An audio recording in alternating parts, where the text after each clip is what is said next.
Have you ever said to yourself, I want to live in Mexico? Probably not. That would surprise me if you did. But you probably have heard about illegal immigration into the US. The admission of Alta California into the US in 1848 separated the neighboring cities of San Diego and Tijuana. The proximity of the two cities bearing different nationalities prompted San Diego to be one of the most popular cities to which people immigrate illegally. A lot of people believe that illegal immigrants are greedy for taking advantage of the US's generosity. However, this is simply not the case. Most immigrants illegally immigrate to the US to evade the poverty of their home country. They want to provide for their family, something that they cannot do very well in the current state of their country. This is a situation a boy named Paco finds himself in. Paco lives in the slums of Tijuana with his parents, and he's here today to tell us what it's like to live in poverty. Hola, I'm Paco, and I live in the slums of Tijuana with my parents. Slums are neighborhoods that are very poor, and the houses are usually built by the people who live in them. What I've gathered from passing conversation is that the slums exist because of the corrupt government.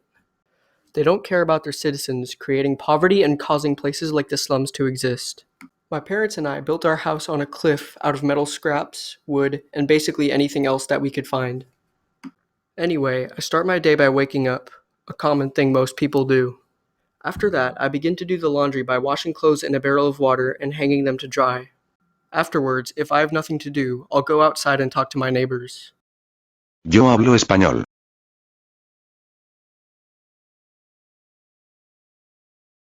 I'm almost always alone because my parents are at work every day. Kids I've met from the better parts of a city are lucky enough to have parents that work in service. Where I live, most people don't have any opportunities to get a job. My parents are very lucky to be able to make money. My mother works at a Mexican version of a sweatshop called a maquiladora. In case you don't know, a sweatshop is a place where hired employees assemble products in harsh conditions and long working hours, and they're usually paid below minimum wage. Mexico is abundant in copper, gold, and zinc, so my mom works at a maquiladora that manufactures smartphones. She only makes around 10 pesos per hour, which is about the same as 50 cents in the US. My dad, on the other hand, takes up random jobs in order to rack up some cash. Most of the time, though, he sells fish that he's caught because we live next to the coast. Together, my parents earn just enough for us to sustain ourselves. My parents get home at around 8 p.m. We eat dinner, and if we're lucky, our rain barrel will be full and we can bathe. Otherwise, we go to bed. During dinner, my mom told me that the maquiladora she works at is shutting down because demand for the smartphones she manufactures is dropping. This means I'll need to take up a job of my own. I plan on making a stand on my street that sells traditional Mexican tacos and sell them for around 7 pesos each. I'll start my work on the stand tomorrow after I finish with the laundry.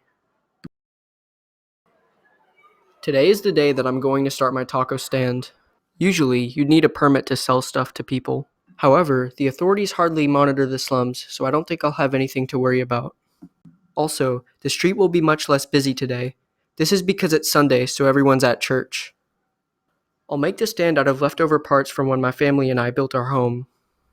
I built the foundation of the stand out of wood and laid a sheet of metal on top for a counter.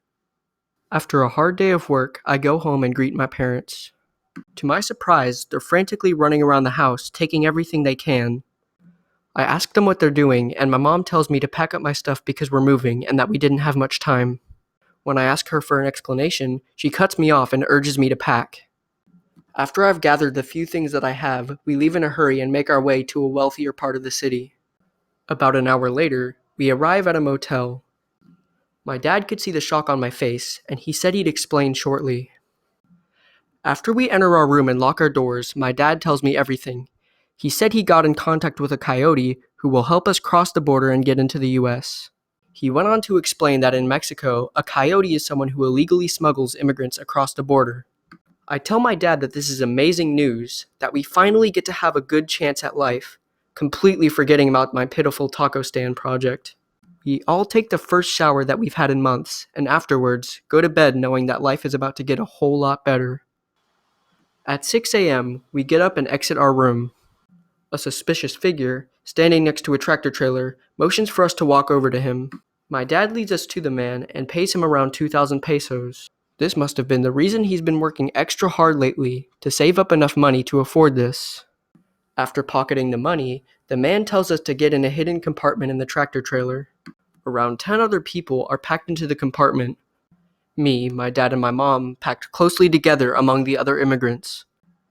The person who was driving the tractor trailer was a teenager around my age.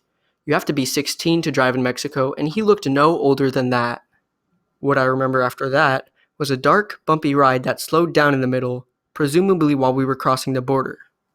About 2 hours later, the compartment was opened up in a parking lot of a hotel. We were all led to a room in the hotel. Inside the room were other coyotes who were waiting for us. In order to give us an idea of what the US is like, they taught us the basics of the US government, like how it was split into branches that check and balance each other. A more educated-looking immigrant asked something along the lines of, "Isn't the Mexican government really similar to the US government?" The coyote replied that we're both a representative democracy and that the Mexico's government is just corrupt, which is why most of us are here. We got to stay one night in the hotel before we went to explore our new home. Paco's story is one of perseverance and triumph, but even during his hardest times, he just kept on smiling. Immigrants move to the US illegally every day, and a large amount of them found themselves in the same situation as Paco. Next time you see an illegal immigrant, because everyone knows the difference between someone who moved to the US through illegal methods and someone who did it totally legal is easy to determine through purely how they look, think of Paco's story and know that they could have been through the same stuff.